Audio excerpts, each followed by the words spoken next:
Hello everyone, कैसे हैं आप सब लोग। आज हम लोग बात करेंगे how not to prepare for GATE के बारे में। ठीक है, ये बहुत इंपॉर्टेंट टॉपिक है। मेरे पास काफी ज्यादा रिक्वेस्ट आ रही थी स्टूडेंट्स की कि सर इस टॉपिक पे वीडियो जरूर बनाओ, तो मैं आज वीडियो बना रहा हूँ। और जितनी भी क्वेरीज हैं स्टूडेंट्स की, डायरेक्टली या इनडायरेक्टली मैं उन्हीं को ही हैंडल करूंगा। जो जो डाउट्स मेरे से स्टूडेंट्स पूछते हैं, तो मैं इनडायरेक्टली उन्हीं क्वेश्चंस का ही आंसर इस वीडियो में करूंगा। वीडियो थोड़ा सा लंबा होगा, बट प्लीज इसे एंड तक जरूर देखना। इससे आपके काफी हद तक थॉट्स क्लियर हो जाएंगे और जो भी डाउट्स हैं, जो भी प्रॉब्लम्स हैं, वो डायरेक्टली या इनडायरेक्टली बिल्कुल सॉल्व हो जाएंगे और एकदम क्रिस्टल क्लियर थॉट्स हो जाएंगे आपके। इस बात की गारंटी मैं लेता हूं, क्योंकि मैं अपने हिसाब से वीडियो नहीं बना रहा हूं। मैं आप सबकी क्वेरीज को ही इनडायरेक्टली हैंडल करूंगा इस वीडियो में। ठीक है, ओके। तो देखो, सबसे पहला डाउट, जो सबसे प्रॉब्लमेटिक पॉइंट स्टूडेंट्स को लगता है, वो है एनपीटीईएल वीडियोस। ठीक है, मोस्ट ऑफ द स्टूडेंट्स, लगभग लगभग हर स्टूडेंट ने मेरे से इस बारे में पूछा है कि सर एनपीटीईएल वीडियोस के हम क्या करें, देखें ना देखें, एंड सो ऑन। देखो, पहले तो एक बेसिक सी पॉइंट समझो आप लोग। एनपीटीईएल का वीडियोस कौन बना रहे हैं भाई? आईआईटीज के प्रोफेसर्स। अच्छा, गेट का पेपर कौन सेट करता है? आईआईटीज के प्रोफेसर्स। तो जो टीचर पेपर सेट करता है वही आपको पढ़ा रहा है free of the cost on YouTube. तो इसमें प्रॉब्लम क्या है? इससे अच्छी कोई बात हो सकती है क्या? जिसने पेपर सेट करना है वही आपको पढ़ा दे, इससे अच्छी बात क्या होगी भाई? सीधी सी बात है, ये तो बहुत बेसिक सी बात है ना। तो मतलब 100% हमें सब कुछ क्लियर हो जाना चाहिए और कोई डाउट मन में आना ही नहीं चाहिए। बट स्टिल स्टूडेंट्स के मन में बहुत ज्यादा डाउट्स आते हैं एनपीटीईएल वीडियोस के लिए। तो इसका कारण क्या है? देखो, मैं आपको रूट कॉज समझाता हूं, क्योंकि जब भी कोई डाउट या कोई प्रॉब्लम मेरे पास आती है, तो मैं उसके रूट कॉज में घुसने की कोशिश करता हूं, मतलब उसकी जड़ को पकड़ने की कोशिश करता हूं। देखो भाई, जो एनपीटीईएल के वीडियो स्टार्ट किए गए थे, ये गवर्नमेंट ऑफ इंडिया ने स्टार्ट किए थे काफी साल पहले, 10-15 साल पहले स्टार्ट किए थे। और क्यों स्टार्ट किए थे ये आपको पता है? ये स्टार्ट किए गए थे सिर्फ और सिर्फ सब्जेक्ट नॉलेज देने के लिए स्टूडेंट्स को, और सब्जेक्ट नॉलेज को वो अप्लाई करें और वो एम्प्लॉयबल हो सकें। क्योंकि गवर्नमेंट ऑफ इंडिया के पास ये बहुत बड़ी प्रॉब्लम थी कि इंजीनियर्स बहुत ज्यादा निकलते जा रहे हैं, लेकिन वो एम्प्लॉयबल नहीं है, उनको जॉब नहीं लग सकती। क्यों? क्योंकि उनके पास स्किल्स नहीं है। टीयर 3 कॉलेज से पास आउट हो जाते हैं, अच्छे कॉलेजेस नहीं होते हैं, वहां पे टीचर्स उनको पढ़ाते नहीं है, उनको नॉलेज नहीं मिल पाती। तो मन में यही आया गवर्नमेंट के कि हम ऐसा कुछ काम करते हैं कि क्वालिटी एजुकेशन का हक सबको मिलना चाहिए, सबको अच्छी एजुकेशन मिलनी चाहिए। तो इसलिए उन्होंने सोचा कि free of the cost videos बनाए जाते हैं और हम उसको बिल्कुल फ्री रखेंगे यूट्यूब पे, जिसका मन करेगा वो देख सकता है। तो मतलब knowledge must be free, knowledge के लिए कोई पैसा किसी को खर्च नहीं करना चाहिए। और फिर और इससे ये भी फायदा मिलेगा कि जॉब भी लग सकेगी, है ना। अप्लाई करेंगे, आपने जो स्किल सीखी उसको आप अप्लाई करेंगे, जिसके कारण आप एम्प्लॉयबल हो सकेंगे। तो ये सब सोच करके बनाई गई थी। तो विजन देखो, विजन अलग है। विजन है सब्जेक्ट नॉलेज, गेट विजन नहीं था। सबसे बड़ी प्रॉब्लम ये है जो स्टूडेंट्स फेस करते हैं। तो अब एक बात आपके मन में ये भी आएगी कि ठीक है भाई, एनपीटीईएल की विजन है सब्जेक्ट नॉलेज, तो हमें सब्जेक्ट नॉलेज मिल गई, तो उसमें दिक्कत क्या है? सब्जेक्ट नॉलेज मिल गई मतलब हमें ये चीज आ गई। अगर सब्जेक्ट समझ में आ गया है, तो इसमें से कोई भी क्वेश्चन बनाओ, क्वेश्चन 1 क्वेश्चन 2 जितने मर्जी क्वेश्चन बनाओ, सारे के सारे सॉल्व होंगे। प्रॉब्लम कहाँ पे है? बात आपकी बिल्कुल ठीक है, बिल्कुल जायज है। थ्योरी वो एकदम क्रिस्टल क्लियर कर देंगे, तो क्वेश्चन सॉल्व तो होने ही चाहिए। दिक्कत कहाँ पे आती है? दिक्कत मैं बताता हूँ। दिक्कत देखो यहाँ पे आती है।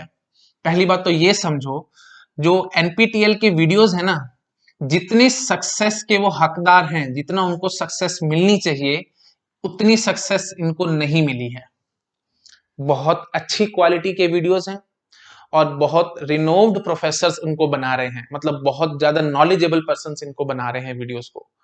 तो सक्सेस तो बहुत ट्रिमेंडस होनी चाहिए, बट इतनी सक्सेस इनको मिल नहीं रही है। कारण पता है क्या है?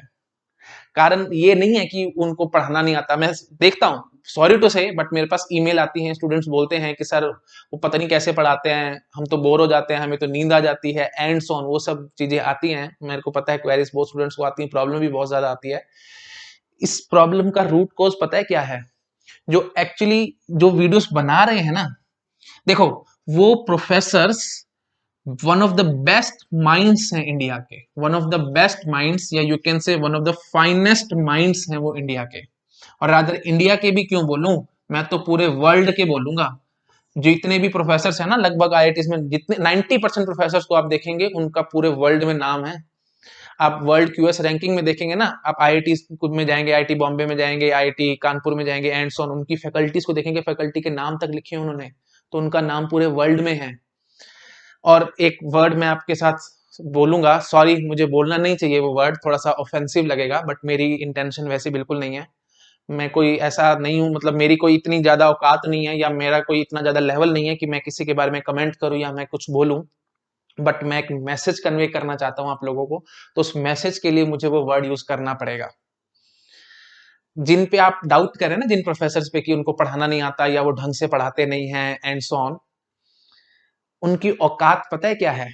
मैं दोबारा से सॉरी कह रहा हूं, मुझे बोलना नहीं चाहिए, मेरे को वर्ड, मैं बहुत अच्छा मैसेज आपको देना चाहता हूं इसलिए मैं वर्ड यूज कर रहा हूं। उनकी औकात पता है क्या है? जिस कंपनी में आप जॉब करने के लिए मर रहे हो ना, किस कंपनी में जाना चाहते हो, नाम बोलो। माइक्रोसॉफ्ट, गूगल, फेसबुक, एप्पल, किस में जाना है बताओ? जिस कंपनी में आप जाना चाहते हो ना, एक फोन कॉल, उनकी एक फोन कॉल से आपकी वहां पे डायरेक्ट जॉब लग जाएगी, कोई इंटरव्यू नहीं, कुछ नहीं, और फर्स्ट क्लास पैकेज। ये औकात है उनकी। पीएचडी करना चाहते हो, एमआईटी जाना है, स्टैनफोर्ड जाना है, प्रिंसटन यूनिवर्सिटी जाना है, हार्वर्ड जाना है, कहां जाना है बताओ? एक लेटर वो लिख के देंगे ना, सीधा आपका पीएचडी में वहां एडमिशन हो जाएगा। ये औकात है उन प्रोफेसर्स की। तो उन पे डाउट बिल्कुल मत करो कि उनको पढ़ाना नहीं आता या उनको नॉलेज कम है। बहुत अच्छा पढ़ाते हैं, बहुत ज्यादा नॉलेज है, बट फिर भी प्रॉब्लम है। प्रॉब्लम पता है क्या है? मैं बताता हूं प्रॉब्लम क्या है। प्रोफेसर का लेवल यहां है और स्टूडेंट का लेवल यहां है, समझ रहे हो? प्रोफेसर यहां है और स्टूडेंट यहां है। अब प्रोफेसर की चक्कर क्या है? वो है भाई one of the best and the finest mind of India, या पूरे वर्ल्ड में फाइनेस्ट माइंड है वो। उसके लिए कुछ कुछ चीजें ऑब्वियस हैं, और जो चीज उसके लिए ऑब्वियस है उसको इस स्टूडेंट को समझने में 2-2 3-3 दिन लग जाते हैं। ये डिफरेंस है भाई, लेवल का बहुत बड़ा डिफरेंस है। वो ऑब्वियस मान के बोल के आगे बढ़ जाता है, लेकिन आपको वो समझ नहीं आता, और जब आप समझने बैठते हैं तो 2-2 3-3 दिन सिर खपाते हैं, उसके बाद जाके आपको समझ में आता है कि अच्छा जी उसने तो ये कहने की कोशिश करी थी। ये सबसे बड़ी प्रॉब्लम है। तो अगर आपका लेवल यहां है और एनपीटीएल के प्रोफेसर का लेवल यहां है, तो मैं आपको कड़वी बात बोलूंगा, छोड़ दो, मत देखो, टाइम पास मत करो अपना, आपका टाइम वेस्ट हो जाएगा, टाइम बहुत कीमती है, इन लेक्चर्स के पीछे आप मत जाओ। बट अगर आपको लगता है कि आपका लेवल इनसे मैच होता है और आपकी ट्यूनिंग बैठ रही है, आप इनकी बातों को समझ पा रहे हैं, इससे अच्छी कोई बात ही नहीं है। वो आपको, जैसे मैंने अभी बोला है, ये क्लियर कर देंगे सारी। उसके बाद एक एक क्वेश्चन आपसे सॉल्व होगा, मैं इस बात की गारंटी लेता हूं। गेट के क्वेश्चन उठाना सारे सॉल्व होंगे। एक बात और बताता हूं, आपको लगता है कि वीडियो आपको समझ में आ गया, बट आप प्रीवियस ईयर क्वेश्चन उठा के देखते हैं आपसे सॉल्व नहीं होते हैं, मतलब आपको समझ नहीं आया है, ये आपके मन का वहम है। फिर मैं बोलूंगा छोड़ दो, वीडियोस को मत देखो, टाइम वेस्ट हो जाएगा आपका। बहुत बड़े बड़े वीडियोस होते हैं, इनमें बहुत टाइम लगता है समझने में और करने में चीजों को, ठीक है? एक बात और है, ये जो मैंने बताया ना, विजन अलग है इनकी। तो एक्चुअली क्या है ना, ये आपको क्वेश्चन सॉल्विंग अप्रोच नहीं सिखाएंगे, आपको सिर्फ थ्योरी बता के भाग जाएंगे। क्वेश्चन सॉल्विंग अप्रोच आपको अपने आप से सीखनी है। बट बात वही है, प्रोफेसर का लेवल यहां है, अगर आप भी इसी लेवल पे हैं तो आपको दिक्कत आएगी नहीं, आपको अप्रोच किसी से सीखने की जरूरत नहीं है, आप अपने आप से अपनी अप्रोच डेवलप कर सकते हैं, 1% भी दिक्कत नहीं आएगी, मैं इस बात की गारंटी लेता हूं, क्योंकि आपका लेवल हाई है, आप इनके लेवल तक हैं। आप वीडियो देखेंगे, क्वेश्चन सॉल्व करेंगे, हो गए, बहुत अच्छी बात है। NPTEL is the best for you, simple बात बोलूं तो वरदान है ये आपके लिए। वीडियोस देखो, टॉप 100 में रैंक बड़े आराम से आएगी, मैं इस बात की गारंटी देता हूं, ठीक है? बट अगर आपको लगता है कि आपने वीडियो देखी है, आपको समझ आ गई, क्वेश्चन सॉल्व नहीं हो रहा, छोड़ दो भाई, नहीं है आपके लिए, ये आपके मन का वहम है, आपको समझ में आ गया है, आपको कुछ समझ नहीं आया, ये फैक्ट है बहुत बड़ा। और अगर आपको समझ ही नहीं आ रहा तो फिर तो आपको ऑब्वियसली छोड़ना ही पड़ेगा, उसमें टाइम वेस्ट करने का कोई फायदा नहीं है। आप एक एक लेक्चर में 3-3 4-4 दिन खराब करेंगे, उससे बेटर है कि कहीं और से कुछ और पढ़ लो, ठीक है? कोई यही बात नहीं है कि सिर्फ एनपीटीएल से ही गेट क्वालिफाई हो सकता है, और भी बहुत सारे वेज हैं, आप काफी सारे वेज एक्सप्लोर कर सकते हैं और उनके थ्रू आप गेट तक पहुंच सकते हैं और टॉप रैंक ला सकते हैं, कोई बड़ी बात नहीं है इसमें, ठीक है? बट मेरी सजेशन, काइंड सजेशन है, एनपीटीएल वीडियोस छोड़ दो अगर आपको समझ नहीं आते तो। ये कॉपी पेस्ट मत करो भाई काम को, भाई उसकी टॉप रैंक आई है, उसने एनपीटीएल वीडियोस देखे थे तो मैं भी देखूंगा, ऐसे तो आपको ऐसे भी स्टूडेंट्स मिलेंगे जिन्होंने स्टैंडर्ड बुक्स पढ़ी थी, तो पढ़ने बैठ जो स्टैंडर्ड बुक्स, देखता हूँ कितनी समझ में आती है और कितने आप कर पाते हो। ठीक है, सॉरी टू से बट 99% स्टूडेंट्स को समझ नहीं आती है भाई, बुक्स भी समझ नहीं आती है और वीडियो भी समझ नहीं आती, ये मुझे पता है, ये मैं बहुत अच्छे से जानता हूँ। जो प्रोफेसर्स हैं वो अपना लेवल नीचे नहीं गिराते, वो बेसिस को स्क्रैच नहीं करेंगे। तो यही सबसे बड़ी प्रॉब्लम है, स्टूडेंट को उनके लेवल तक आना पड़ेगा, तभी आपकी मैचिंग होगी, आप चीजों को समझ सकेंगे, नहीं तो नहीं समझ सकेंगे भाई। प्रोफेसर अपना लेवल नहीं गिराएगा, वो स्टिफ है, वो यहाँ बैठा है और उसको लगता है कि मैं मतलब उसको पता ही नहीं है कि लेवल गिराऊं ना गिराऊं, उसको पता है भाई ठीक है तो ऑब्वियस है तो आता ही होगा, क्योंकि वो फाइनेस्ट माइंड है इंडिया का, उसको बेसिक लग रही है चीजें, बट आपको नहीं पता वो सब। ठीक है, तो प्लीज इस प्रॉब्लम को समझने की कोशिश करो। ओके, ठीक है, तो इस बात को माइंड में रखना। मैं आपको एक फैक्ट और बताता हूं, देखो आईआईटी से जो बीटेक होते हैं ना, वो गेट का पेपर में, उनको गेट का पेपर लिखने की जरूरत नहीं होती, उनको डायरेक्ट एमटेक में एडमिशन मिल जाता है बिना किसी इंटरव्यू के। रादर वो अलग अलग आईआईटीज का रूल होता है, कोई इंटरव्यू लेता है, कोई इंटरव्यू भी नहीं लेता, और कोई बोलता है कि सीजीपीए 8 है तो आप सीधा आ जाओ, आपको हम डायरेक्ट एडमिशन दे देंगे। फैक्ट पता है क्या है? क्योंकि प्रोफेसर्स को पता है भाई हम ही इनको पढ़ा रहे हैं और हमने ही पेपर सेट करना है, तो जब बच्चा हमसे पढ़ के गया है, हमारे से पढ़ने के बाद उसका 8 सीजीपीए आ रहा है, तो उसको समझ में आ रही हैं चीजें, मतलब वो हमारे लेवल पे है। तो जो मैं सॉल्व कर सकता हूं वो मेरा स्टूडेंट क्यों नहीं सॉल्व कर सकता? 100% कर सकता है। और मैं आपको फैक्ट बताता हूं, अगर बीटेक वालों को एलिजिबल कर देना, मतलब उनको भी कहें कि गेट मैंडेटरी है आपके लिए, तो अगर सिर्फ 100 स्टूडेंट्स बैठेंगे ना आईआईटी से जो बीटेक है, आईआईटी बॉम्बे से, आईआईटी कानपुर से जो बीटेक हैं, उनको आप गेट के पेपर में बिठा दो, सिर्फ 100 स्टूडेंट्स बिठाना, टॉप 100 वही निकलेंगे, आप लोग उनके आगे कहीं भी नहीं आओगे। कड़वा सच है लेकिन ये फैक्ट है, क्योंकि उन्होंने उन्हीं प्रोफेसर से पढ़ा हुआ है जिन्होंने पेपर बनाना है, इस बात को समझो। और उनका लेवल मैच होता है, वो एक भी क्वेश्चन सॉल्व नहीं करके जाएंगे, एक भी चीज की प्रैक्टिस नहीं करेंगे, लेकिन फिर भी वो टॉप 100 में रैंक ले आएंगे। ये फैक्ट है बहुत बड़ा, इस बात को समझने की कोशिश करो। ठीक है, तो अगर आपको लगता है कि आपका लेवल उनसे मैच नहीं होता, तो हटाओ एनपीटीएल को, साइड करो, आगे बढ़ो और चीजों को एक्सप्लोर करो। ठीक है, तो वही बात है ना, इसलिए गवर्नमेंट ऑफ इंडिया बेवकूफ थोड़ी है, प्रोफेसर बेवकूफ थोड़ी है जो उन्होंने कह दिया कि आप गेट से एग्जम्प्टेड हैं। क्यों एग्जम्प्टेड हैं? क्योंकि उनको पता है वो लिख लेंगे, कर लेंगे अपने आप, क्योंकि उन्होंने हमसे ही पढ़ा हुआ है। ठीक है, समझ रहे हो? चलो ठीक है, मैं इस पॉइंट को ज्यादा नहीं खींचता, आपको समझ में आ गया होगा कि एनपीटीएल वीडियोस के साथ आपको क्या करना है। समझ आ रहा है? बहुत अच्छी बात है। नहीं आ रहा, छोड़ो, आगे बढ़ो, किसी और यू कैन से वे को एक्सप्लोर करने की कोशिश करो। और प्लीज ये मत सोचो कि मेरा माइंड बहुत कमजोर है, मेरे को चीजें समझ नहीं आती हैं। मैं बार बार आप लोगों को बोलता हूं, every child is special, don't जज the fish by its ability to climb the tree. Einstein का कोट मैं आपको हमेशा बोलता रहता हूँ, ये है ना। फिश की एबिलिटी नहीं है कि वो ट्री पे चढ़ सकती है, तो आप ऐसे नहीं बोल सकते कि वो कामयाब नहीं हो सकती, वो कामयाब हो सकती है, वो अपने अलग अलग तरीके से कामयाब होगी। समझ रहे हो? तो बस मेन थिंग ये है कि आपका लेवल मैच होना चाहिए टीचर के साथ, तभी आप उसकी चीजों को समझ पाएंगे और आगे बढ़ पाएंगे। ठीक है, चलो ठीक है, दैट्स इट। अच्छा जी, नेक्स्ट पॉइंट पे मैं अब आता हूं। देखो नेक्स्ट पॉइंट है स्टैंडर्ड बुक्स के बारे में। तो ये चीज भी मैं आपको बहुत बार पहले बता चुका हूं, बट स्टिल एक वीडियो में बना रहा हूं, तो मैं चाह रहा हूं कि हर एक एक जो जो इंपॉर्टेंट पॉइंट्स हैं वो आप सबके साथ डिस्कस करता जाऊं। देखो सेकंड इंपॉर्टेंट पॉइंट्स है बुक्स के लिए, तो वही बात मैं यहां पे भी बोलूंगा, बुक को आपको पेज बाय पेज नहीं पढ़ना भाई। मैं काफी स्टूडेंट्स को देख रहा हूं, वो कह रहे हैं सर हम तो पढ़ रहे हैं लेकिन महीना महीना बीत रहा है और फिर सिलेबस तो खत्म होने पे ही नहीं आ रहा, हमसे तो 4-5 चैप्टर ही खत्म हुए हैं। भाई पेज बाय पेज क्यों पढ़ रहे हो? टॉपिक बाय टॉपिक देखो भाई, गेट का टॉपिक देखो और उस टॉपिक के हिसाब से चेक करो और उनको पढ़ने की कोशिश करो, रादर बुक्स को लास्ट ऑप्शन पे रखो। पहले स्टार्टिंग में ही बुक्स पढ़ोगे तो समझ नहीं आएंगी चीजें, वही बात है, लेवल वाली बात है, बुक का लेवल ये है, आपका लेवल ये है, तो कहां से मैचिंग करोगे और कहां से चीजें समझ में आएंगी आपको? तो प्लीज इस बात को समझो, टॉपिक बाय टॉपिक देखना है और बिल्कुल वर्स्ट केस में बुक्स को उठाना है। ठीक है, प्लीज इमीडिएटली बुक्स को मत उठा के बैठ जाओ। एक साल का टाइम है भाई, एक साल भी क्या, आप तो 10 एक महीने हैं, तो इसमें किताबें पढ़ोगे तो एक दो किताब भी खत्म नहीं कर पाओगे। एल्गोरिथम की किताब उठा लो, कॉरमैन उठा लो, 1500-1600 पेज है, कर लोगे खत्म उसको? बिल्कुल भी नहीं होंगी वो। समझ रहे हो? तो प्लीज ऐसे काम मत करो। अब आपको इस टाइम पे शॉर्टकट्स चाहिए, हाँ अगर आप फर्स्ट ईयर के स्टूडेंट हैं, मोस्ट वेलकम, आप स्टैंडर्ड बुक्स पढ़ो। मैं तो हमेशा सारे स्टूडेंट्स को बकअप करता हूँ कि बुक्स से पढ़ो, सबसे अच्छी बात है, इससे अच्छी तो कोई बात ही नहीं है कि आप, मतलब इससे अच्छी तो नॉलेज आपको कहीं से मिल ही नहीं सकती। बुक्स सबसे बेस्ट वे है पढ़ने के लिए, फर्स्ट ईयर में हो सेकंड ईयर में हो तो करो, लेकिन अगर आप फाइनल ईयर में बैठे हो या ड्रॉप करके बैठे हो, एक साल है आपके पास, आपके सिर पे तलवार लटक रही है कि आपको करना ही करना है इस बारी, तो फिर बुक्स के चक्करों में मत फंसो, छोड़ो उनको। ठीक है, और वर्स्ट केस में उठाओ, अगर आपको कोई टॉपिक क्लियर नहीं हो रहा सिर्फ तभी देखना है, नहीं तो आपको बुक्स को नहीं देखना है।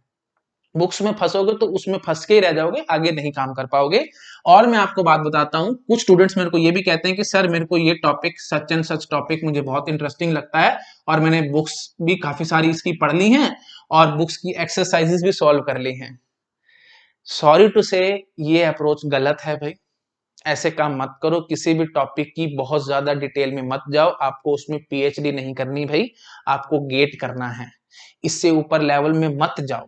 ठीक है, सीधी सी बात है, 10 महीने का टाइम है आपके पास। अगर आपने एक सब्जेक्ट आपको बड़ा इंटरेस्टिंग लगता है, आपको बड़ा मजा आ रहा है, तो मैं कड़वी बात बोलूंगा, ये मजा कल को सजा बन जाएगी आपके लिए। तो इस मजे के पीछे मत भागो, मजे लूटने हैं आपको, जो भी करना है गेट के बाद कर लेना, अभी मत करो, अभी मजे के बारे में मत सोचो, क्योंकि कॉमन सेंस से सोचो, 10 महीने का टाइम है, अगर आपने अपने इंटरेस्ट के पीछे भागे और 3-4 महीने एक सब्जेक्ट में निकाल दिए तो इनडायरेक्टली आपने किसी और टॉपिक पे जो टाइम देना था वो आपने कम कर दिया है। मतलब इन द सेंस आपके कुछ कुछ टॉपिक छूट जाएंगे, इस बात को समझो, और आपकी रैंक नहीं आएगी। कंपटीशन में सक्सेस करने के कुछ रूल्स रेगुलेशंस होते हैं जिनको आपको फॉलो करना पड़ेगा, समझ रहे हो। एक टॉपिक पे टाइम ज्यादा लगा तो इनडायरेक्टली आपने दूसरे टॉपिक का टाइम ले लिया ना, दूसरे टॉपिक का टाइम ले लिया तो फिर उसको कैसे कवर अप करोगे भाई, समझ रहे हो। तो ज्यादा इंटरेस्ट और ज्यादा मजा मत करो, बाद में करना, गेट के बाद आपके पास बहुत टाइम होगा, अबंडेंस ऑफ टाइम है, एमटेक करनी है, बहुत कुछ करना है, उस टाइम पे करते रहना, अभी मत करो। ठीक है, ओके, तो ये है हमारे पास बुक्स के बारे में पॉइंट। ठीक है, इसको अच्छे से माइंड में रखना। ओके, और पेज बाय पेज नहीं पढ़ना, टॉपिक बाय टॉपिक, वो भी बिल्कुल वर्स्ट केस में, ऐसे नहीं कि बीच में उठा के बैठ गए एंड सो ऑन। अच्छा जी, थर्ड पॉइंट हमें क्या ध्यान रखना है, रिस्पेक्ट द बाउंड्रीज। ठीक है, बाउंड्रीज को बहुत ज्यादा रिस्पेक्ट दो। मतलब इन द सेंस, जैसे मैंने अभी बुक्स के बारे में भी आपको बताया था, सेम पॉइंट में बोलना चाहता हूं यहाँ पे भी, कि बहुत ज्यादा डीप में किसी टॉपिक को मत पढ़ो। देखो, गेट की ये बाउंड्रीज हैं, इतना पढ़ना है, ना कम ना ज्यादा, सिर्फ इतना पढ़ना है, तो आप इतना ही पढ़ो। इतना पढ़ लोगे तो भी फंसोगे, बाद में रिवाइज नहीं कर पाओगे। इतना पढ़ लोगे तो भी फंसोगे, क्योंकि आपकी रैंक नहीं आएगी। जितना पढ़ना है बिल्कुल उतना पढ़ो, ना कम ना ज्यादा। प्लीज इस बात को समझ लो, बाउंड्रीज की रिस्पेक्ट करो। वीडियो गेम खेलते हो, वीडियो गेम में रूल्स एंड रेगुलेशंस होती है ना जीतने के लिए, तो अगर आपने रूल्स रेगुलेशन फॉलो की तो आप पक्की बात है जीत जाओगे, 100% जीतोगे, है ना। और दूसरा आदमी सोचेगा कि ओहो इसमें तो बड़ा तेज दिमाग है, लेकिन इनडायरेक्टली क्या है, आपने चीटिंग करी है, आपको रूल्स पता थे गेम के, रूल्स फॉलो किए, फटाफट आप जीत गए। दूसरे को लगेगा कि आपका तो दिमाग बड़ा तेज था, बट ऐसा कुछ नहीं था, समझ रहे हो। तो रूल्स रेगुलेशंस को समझ लो, आप बड़े आराम से अच्छी रैंक ले आएंगे। ठीक है, तो वो कैसे हैं रूल्स रेगुलेशंस, देखो मैं आपको मैं काफी बार बता चुका हूं पॉइंट्स, बट फिर भी मैं एक अलग एंगल से आपको समझाने की कोशिश करता हूं। कोई वर्क है आपके पास, ठीक है, you want to do some task. कोई पर्सन एक्स है जो 1 साल से यही काम कर रहा है, चलो 2 मान लो या 3 मान लो, इससे ऊपर तो क्या मानोगे, 3 साल से ये एक्स आदमी इस वर्क को कर रहा है। और एक वाई आदमी है जो 15 से 20 साल से इस काम को कर रहा है। आप यहां खड़े देख रहे हो, तो आप किस पे ट्रस्ट करेंगे, एक्स पे के वाई पे। ऑब्वियसली आप वाई पे ट्रस्ट करेंगे, इसको एक्सपीरियंस ज्यादा है तो ऑब्वियसली इसको नॉलेज भी ज्यादा होगी, इसको सारा अच्छे से पता होगा कि काम को कैसे करना है, इस पे ट्रस्ट करोगे ना। अब मैं बताता हूं एक्स कौन है, एक्स है आप, यू आर द एक्स। और वाई कौन है, वाई है कोई टीचर, फैकल्टी, किसी कोचिंग इंस्टीट्यूट में जो पढ़ा रही है, जिसको 15 से 20 साल हो गए पढ़ाते हुए। तो अब आप बताओ, आप अपने ऊपर ट्रस्ट करोगे या उस टीचर पे ट्रस्ट करोगे। ऑब्वियसली टीचर पे ट्रस्ट करोगे। प्लीज, मैं ये नहीं कह रहा कि आप कोचिंग में जाओ पैसे खर्च करो, मैं ये सब नहीं कह रहा हूं, मैं आपको ये सब पॉइंट्स में से ऑलरेडी पहले बता चुका हूं। हैंड रिटन नोट्स, वो आपकी बाउंड्री को डिसाइड करवाएंगे कि कितना पढ़ना है और कहां से क्या करना है। टॉपिक्स तो पता हो कि इन टॉपिक्स को स्टडी करना है, उनसे एक्स्ट्रा मत पढ़ो, उनसे कम मत पढ़ो, क्योंकि वो 15-20 साल से जो आदमी पढ़ा रहा है, उसको इतना तो समझ लो कि उसको आपसे ज्यादा नॉलेज है। तो अपने आप को ज्यादा इंटेलिजेंट मत समझो, किसी टीचर पे ट्रस्ट करो और उसको फॉलो करो ब्लाइंडली। ठीक है, हैंड रिटन नोट्स के बारे में मैंने आपको काफी बारी बताया है, गूगल पे सर्च करोगे बहुत मिल जाएंगे आपको, बहुत सारे अलग अलग टीचर्स के, अलग अलग कोचिंग इंस्टीट्यूट्स के मिल जाएंगे, क्योंकि स्टूडेंट्स आजकल बहुत हेल्पफुल हैं, डालते रहते हैं नोट्स। और इवन मैंने अपने टेलीग्राम चैनल पे भी डाल रखा है, मैं टेलीग्राम चैनल का लिंक मैं डिस्क्रिप्शन में डाल दूंगा, उसमें मैंने सारे हैंड रिटन नोट्स अपलोड किए हुए हैं, तो आप उनको स्टडी कर सकते हैं, देख सकते हैं। वो मेरे रिव्यूड नोट्स ही हैं, वो अच्छे हैं, ऐसी बात नहीं है कि वो खराब है, काफी हद तक अच्छे हैं, मैंने उनको देखा हुआ है। तो प्लीज इस स्टाइल से काम को करो, रूल्स के हिसाब से चलो। ठीक है, बाउंड्रीज आपको पता होंगी तो ही आप कुछ आगे कर पाएंगे, नहीं तो आप नहीं कर पाएंगे। ब्लाइंडली चलोगे तो कुछ मिलेगा नहीं लाइफ में। ठीक है, सीधी सी बात है। चलो ठीक है, दैट्स इट। अच्छा जी, अब एक दो पॉइंट्स और मैं डिस्कस करता हूं, मैं इस पॉइंट को हटाता हूं। ठीक है, तो प्लीज बाउंड्रीज की रिस्पेक्ट करो और नोट्स के हिसाब से चलो, अपनी ज्यादा मत चलाओ, अपने हिसाब से मत चलो। ठीक है, ओके। अच्छा, और क्या पॉइंट है भाई, इवन और टाइम पे स्टडी मत करो। इवन और टाइम पे स्टडी को अवॉइड करो, अवॉइड द स्टडी। क्यों इवन और टाइम पे अवॉइड करने के लिए कह रहा हूं मैं? जैसे इवन और टाइम मतलब रात को 2 बजे तक पढ़ रहे हैं, सवेरे 4-4 बजे उठ के पढ़ रहे हैं, उससे क्या होगा? कुछ नहीं होगा भाई। कल पेपर है क्या आपका? मुझे ये बताओ, ये कोई बीटेक का एग्जाम तो है नहीं भाई आप कहोगे कि आज रात भर पढ़ लूंगा, कल पेपर दूंगा, काम खत्म, सब हवा हो जाएगा, ना कुछ याद रहता ना कुछ। क्योंकि टॉर्चर किया हुआ है बॉडी को, पूरी पूरी रात बैठ के आपने पढ़ाई करी है, पेपर दे के आओगे, मैं हम महीने बाद आपसे कुछ पूछूं, महीने क्या 10 दिन बाद पूछूं, आपको कुछ भी नहीं याद आएगा, क्योंकि बॉडी को टॉर्चर किया हुआ है। तो यही कहानी हो जाएगी आपके साथ।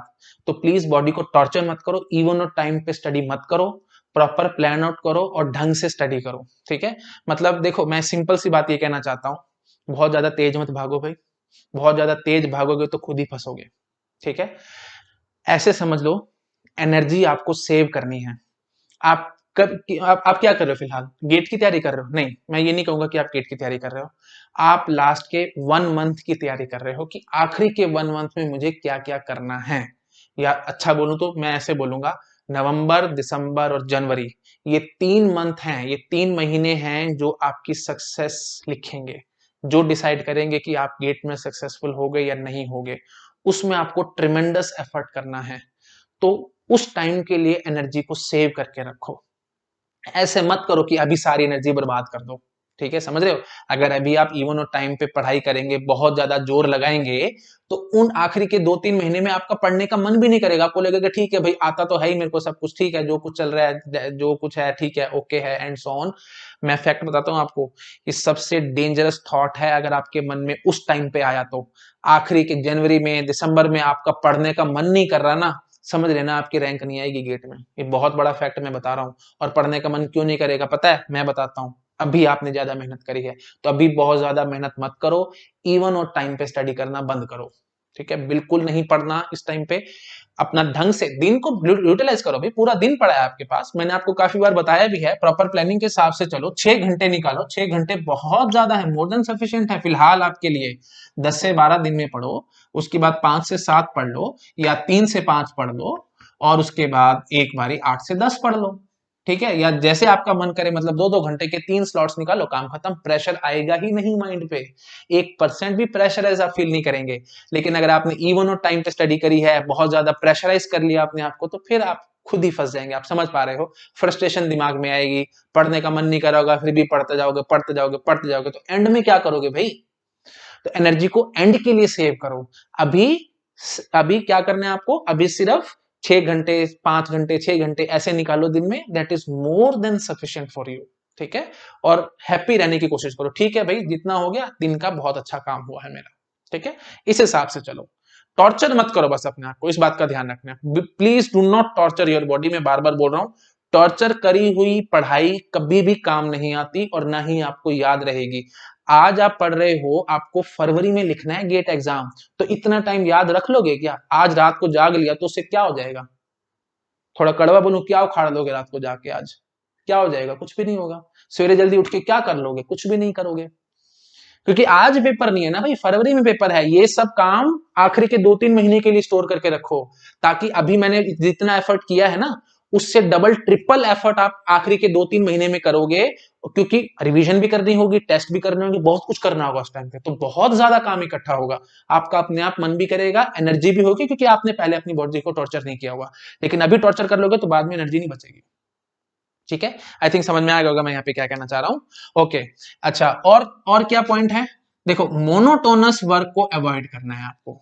मोनोटोनस वर्क को अवॉइड करो। मोनोटोनस वर्क मतलब जैसे 3 स्लॉट हैं, तीनों के तीनों स्लॉट्स में आपने न्यू टॉपिक्स पढ़ लिए, या एक ही टॉपिक को पढ़ते रह गए। जैसे आप टीओसी पढ़ रहे हैं, तीनों स्लॉट में टीओसी पढ़ते रहे, इससे कोई बात नहीं बनेगी भाई। मिक्स स्लॉट रखो। मिक्स मतलब इन द सेंस, मिक्स काम करना है आपको। मतलब जैसे आप मॉर्निंग के टाइम में कुछ न्यू टॉपिक पढ़ेंगे, उसके बाद एक टेस्ट, मेरी एक सजेशन है भाई, टेस्ट जरूर दो भाई, टेस्ट सीरीज में एनरोल करवाओ, दिन में एक टेस्ट जरूर लिखो। जैसे आज डीबीएमएस का टेस्ट कर लिया, कल ओएस का टेस्ट कर लिया, अगले दिन टीओसी का टेस्ट कर लिया, रिवीजन साथ साथ उससे होती रहेगी। ठीक है, टेस्ट लिखो, उसको एनालाइज करो, है ना। तो पहले एक मॉर्निंग में न्यू टॉपिक्स पढ़ लो, दूसरे में टेस्ट और एनालाइज कर लो उस टेस्ट को, और तीसरे स्लॉट में आप रिवीजन कर लो। ठीक है, मिक्स काम करो। ये ऐसे नहीं कि एक ही चीज के पीछे पड़ गए, टीओसी के पीछे पड़ गए तो टीओसी सारा दिन पढ़ते रह गए, उस आउटपुट नहीं निकलेगा। कर लोगे आप, नो डाउट, मैं ये नहीं कहता कि आप कर नहीं सकते, मैं आपकी कैपेबिलिटी पे शक नहीं कर रहा हूं, बट इससे प्रॉब्लम ये आएगी, मोनोटोनस काम करोगे तो दिमाग भी मोनोटोनस हो जाएगा, फिर भूल जाओगे। आप आज टीओसी सारा दिन पढ़ते रहे हो, कल अगला दिन सारा दिन ओएस पढ़ते रहे हो, तो उससे नेक्स्ट डे आप टीओसी उठाओगे, आपको याद ही नहीं आएगा। क्यों? क्योंकि आपने टॉर्चर किया अपने आपको, जबरदस्ती आपने पढ़ाई करी है 6 घंटे। कोई टीओसी, मैं बताता हूं आपको, कोई नहीं पढ़ सकता 6 घंटे टीओसी लगातार, कोई नहीं कर सकता। ओएस पढ़ा लो, डीबीएम्स पढ़ा लो, लगातार कोई भी स्टूडेंट किसी भी टॉपिक को पढ़ेगा वो भूलेगा, ऑब्वियस सी बात है भाई। माइंड को चेंज करते रहो फटाफट, साथ साथ चेंजिंग करो। तो पहले मॉर्निंग में न्यू टॉपिक, उसके बाद टेस्ट लिखो, उसको एनालाइज करो, और फिर लास्ट वाले टाइम पे रिवीजन करो। ठीक है, अच्छा एनालाइज कैसे करना है टेस्ट, इसके लिए भी काफी रिक्वेस्ट आ रही थी, मैं एक वीडियो उसके लिए अलग से बनाऊंगा। अभी ये वीडियो बहुत ज्यादा लंबा हो जाएगा तो मैं इसको ज्यादा नहीं खींचना चाहता। ठीक है, ओके। अच्छा जी, उसके बाद नेक्स्ट पॉइंट क्या है, आपको डिफिकल्ट प्रॉब्लम्स को अवॉइड करना है। प्लीज इस बात को समझ लो, मैं काफी बारी पहले भी आपको बता चुका हूं, कुछ कुछ प्रॉब्लम्स ऐसी होती हैं जो रियल टाइम में किसी भी स्टूडेंट से सॉल्व नहीं होंगी जब वो गेट के एग्जाम में बैठा होगा। मैं वर्ड क्या यूज कर रहा हूं, रियल टाइम में। Real time in the sense, जो 3 घंटे का पेपर है आपका, उस 3 घंटे के अंदर आप उस प्रॉब्लम को सॉल्व नहीं कर पाओगे, क्योंकि बहुत सारे फैक्टर्स होते हैं, माइंड पे प्रेशर होता है, बहुत सारे क्वेश्चंस आपको ऑलरेडी सॉल्व करने होते हैं, कुछ कर चुके होते हो, एंड सॉन बहुत कुछ दिमाग में होता है ना, उस टाइम पे वो सॉल्व नहीं हो सकता। पेपर होने के बाद शायद आपसे सॉल्व हो जाए। तो इस टाइप के क्वेश्चंस को अवॉइड करो, इनमें अपना टाइम बर्बाद मत करो। ठीक है, ये बहुत बड़ा फैक्ट है। एक्चुअली जब मैं ऑफलाइन क्लासेस में पढ़ाता था तो वहां पे भी काफी स्टूडेंट्स आते थे मेरे पास, ऐसे कुछ कुछ क्वेश्चंस लेके आ जाते थे, तो सॉल्व हो जाते थे, बट टाइम बहुत लगता था। मैं उनको समझाता भी था कि प्लीज इनके पीछे मत भागो, ये आपको आपका टाइम बहुत बर्बाद कर रहे हैं, बट लोग नहीं सुनते थे। और अनफॉर्चुनेटली काफी सारे स्टूडेंट्स ऐसे ग्रुप ऑफ स्टूडेंट्स को जीनियस मानते थे कि ये तो इतने अच्छे अच्छे क्वेश्चन सॉल्व कर लेते हैं, इनका तो होगा ही होगा। बट क्योंकि मैं टीच कर रहा था, मुझे पता है कि स्टूडेंट का क्या लेवल है, मैं डे वन उनको बोल देता था भाई आपका क्वालिफाई नहीं होगा, आप नेट क्वालिफाई नहीं कर पाएंगे, ना ही आप गेट में रैंक ला पाएंगे। और होता भी ऐसे ही था, उनकी नहीं आ पाती थी। जो ये स्टूडेंट्स सोचते थे ना कि ये ग्रुप ऑफ स्टूडेंट सोचते थे कि ये तो इतने टफ टफ क्वेश्चन सॉल्व करते हैं, दे आर जीनियस, उनका नहीं होता था। लेकिन जो अपने आप को कम समझते थे कि यार मैं तो इंटेलिजेंट इतना नहीं हूं, या मेरे से तो नहीं हो पाएगा, वो कर जाते थे। कारण उन्होंने ज्यादा, वो भटके ही नहीं ज्यादा, जैसा मैंने बताया, जैसे टीचर्स ने बताया वैसा काम किया, उनका हो गया। और फिर ये जो ग्रुप था ना, जो डिफिकल्ट क्वेश्चन सॉल्व करते थे, वो बोलते थे ये तो बकवास बच्चा है, इसको तो कुछ आता भी नहीं था, पता नहीं कहां से कर गया, क्या कर गया, पता नहीं इसने क्या किया होगा, है ना पढ़ता था, आलतू फालतू के डाउट्स पूछता था टीचर से, हम तो सारे बैठ के हंसते थे। वो सब बातें करते रहते हैं बाद में, वो बातें ही करते रह जाएंगे, लाइफ में कुछ कर नहीं पाएंगे, क्योंकि उनका इनडायरेक्टली इंटेंशन क्वेश्चन सॉल्व करने पे नहीं है, उनकी इनडायरेक्ट इंटेंशन है टीचर को इंप्रेस करना है, बाकी स्टूडेंट्स को इंप्रेस करना है। कड़वी बात है बट सच्चाई है। मैं ये नहीं कहता कि सारे स्टूडेंट ऐसे होते हैं, बट 99% स्टूडेंट जो ऐसे आलतू फालतू के प्रॉब्लम्स को डिस्कस करते हैं ना, वो वैसे ही होते हैं। जो 1% जेन्युइन होते हैं, उनकी फिर डायरेक्शन ही गलत है भाई, है ना। मैं खुद बोल रहा हूं आपको कि ऐसे प्रॉब्लम्स के पीछे मत भागो, आप पीछे रह जाओगे, कंपटीशन में काफी पीछे हो जाओगे, क्योंकि आप एक एक दो दो दिन एक ही प्रॉब्लम को सोचते रहोगे तो उससे कोई फायदा नहीं होगा। ठीक है, समझ रहे हो। चलो ठीक है, तो ज्यादा यू कैन से कि हमें डिफिकल्ट प्रॉब्लम्स को के पीछे नहीं भागना है। ठीक है, अच्छा जी, और बेसिक कंसेप्ट्स को बहुत ज्यादा क्लियर रखना है, बेसिक्स को इग्नोर नहीं करना, प्लीज इस बात को ध्यान रखना। बेसिक्स को अगर आप इग्नोर करेंगे तो गेट में आप अच्छी रैंक नहीं ला सकते, क्योंकि बेसिक्स से ही आगे एडवांस टॉपिक्स बनते हैं। ठीक है, इसमें मैं काफी बार पहले बोल चुका हूं, मैं इसमें और ज्यादा नहीं बोलता, वीडियो बहुत लंबा हो जाएगा। अच्छा जी, और लास्ट पॉइंट, सबसे last but not the least, that is the most important point, that is consistency. ये चीज याद रखना, consistency is the key to success. अगर आपको सक्सेस लानी है गेट में, consistency is the key to success. मैं जैसे पहले भी आपको बोला है, 2-2 घंटे के 3 स्लॉट्स बनाओ, अभी ढंग से काम, मतलब बहुत ज्यादा स्पीड मत पकड़ो, बाद में स्पीड पकड़ना। कंसिस्टेंसी तो मेंटेन करो, 6 घंटे 7 घंटे रोज के निकालो। यही है सबसे बेस्ट वे आउट जिससे आपकी रैंक आ सकती है। अगर आप कंसिस्टेंट नहीं रहे तो इनडायरेक्टली आपके माइंड पे प्रेशर आना शुरू हो जाएगा। अभी आप पढ़ाई नहीं कर रहे, बाद में आपको लगता है कि मैं 15 घंटे 14 घंटे पढ़ाई करूंगा और उससे मेरी रैंक आ जाएगी। सॉरी टू से बहुत कम चांसेस हैं कि रैंक आ पाएगी। ना नहीं करूंगा बट बहुत कम चांसेस हैं, क्योंकि आपने कंसिस्टेंसी मेंटेन नहीं करी है। तो डायरेक्टली और इनडायरेक्टली आपके माइंड पे प्रेशर बिल्डअप होगा, क्योंकि आपके मन को तो पता है कि आपने काम नहीं किया है ना। तो एंड में आप ज्यादा पढ़ाई करेंगे तो प्रेशर भी आएगा, उससे चीजें भी आप भूलेंगे, बहुत दिक्कत में फंसेंगे। इसलिए कंसिस्टेंसी मेंटेन करो। मैं आपको एक एग्जांपल भी देता हूं जिससे आप शायद मोटिवेट होंगे। मार्क जकरबर्ग का तो नाम सबने सुना होगा, है ना, फेसबुक के जो फाउंडर हैं। उनका इंटरव्यू मैंने सुना था। वो हार्वर्ड यूनिवर्सिटी से हैं। उन्होंने क्लियर कट बोला था, I was not the smartest student of the university. मेरे से बहुत ज्यादा स्मार्ट स्टूडेंट्स थे, बट स्टिल वो इतनी आगे लाइफ में बढ़ गए और बाकी सब नहीं बढ़ पाए। जो उनसे स्मार्ट थे वो नहीं बढ़ पाए।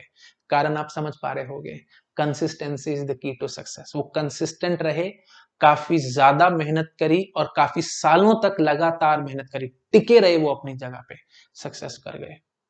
जो अपने आप को बहुत ज्यादा स्मार्ट समझते हैं, रियली में होते भी होंगे वो स्मार्ट, मैं नहीं कहता कि नहीं होते होंगे, होते हैं, बहुत स्टूडेंट स्मार्ट होते हैं। जब आप आईआईटीज में जाएंगे तो आपको आंखों के आगे शीशा आ जाएगा कि आप कहाँ स्टैंड करते हैं। बहुत स्मार्ट मिलेंगे आपसे। सबसे बड़ा आईआईटी में प्रॉब्लम पता है क्या है? Peer pressure. प्रॉब्लम तो नहीं, खैर एडवांटेज में बोलूंगा, पीयर प्रेशर बहुत ज्यादा होता है। पीयर प्रेशर मतलब स्टूडेंट्स का। बहुत ज्यादा इंटेलिजेंट मिलेंगे आपसे स्टूडेंट्स, बहुत कम मेहनत करेंगे, आप सारा सारा दिन पढ़ते रहेंगे बट फिर भी वो आपसे अच्छे नंबर ले आएंगे। वो पढ़ेंगे नहीं, बहुत कम पढ़ाई करेंगे। बेसिक्स क्लियर है ना? खैर वो सब ठीक है, वो सब चीजें मैं बाद में डिस्कस करूंगा, मैं भी ज्यादा वीडियो को लंबा नहीं करता। तो समझ रहे हो? तो मेन चीज ये है कि वो कंसिस्टेंट रहे। स्मार्ट नहीं थे, कंसिस्टेंट रहे, जिनसे उनको सक्सेस मिली। तो जब इतनी बड़ी कंपनी खड़ी हो सकती है तो गेट क्या चीज है? गेट तो कुछ भी नहीं है उसके आगे। तो कंसिस्टेंट रहो, लगातार मेहनत करो, जबरदस्ती डायरेक्शन मत चेंज करो, फोकस्ड रहो। 100% आपकी रैंक आएगी, मैं आपको गारंटी के साथ बोलता हूं। ठीक है? तो प्लीज मेरी बात को समझो। ये जो मैंने पॉइंट्स डिस्कस किए हैं, आप इन पॉइंट्स को नोट डाउन कर सकते हैं, अपने एक पेज पे लिख लो और उनको चिपका दो। जहां पे आप पढ़ते हो वहां पे उसको अच्छे से पेस्ट करके रख लो, ताकि आपके माइंड में हमेशा चीजें घूमती रहें। जब भी आपका मन भटके तो एटलीस्ट इन पॉइंट्स को देख करके आपको समझ में आ जाए कि मुझे कंसिस्टेंट रहना है, हर हाल में कंसिस्टेंट रहना है। कंसिस्टेंसी मेंटेन नहीं करोगे तो आपको सक्सेस नहीं मिलेगी। ठीक है? तो चाहे आप स्मार्ट हैं, चाहे आप इंटेलिजेंट हैं, इट हार्डली मैटर्स। कंसिस्टेंसी आपको बहुत कुछ देगी लाइफ में, बट इंटेलिजेंसी इतना कुछ नहीं दे पाएगी। ठीक है? चलिए ठीक है, that's it. Best of luck to all of you. Thank you so much. Video अच्छा लगा तो प्लीज अपने फ्रेंड्स के साथ भी शेयर करो इसको। मुझे भी थोड़ी मोटिवेशन मिलेगी और आपके फ्रेंड्स को भी बहुत हद तक नॉलेज मिलेगी इस वीडियो से। ठीक है? चलिए, ओके, थैंक यू।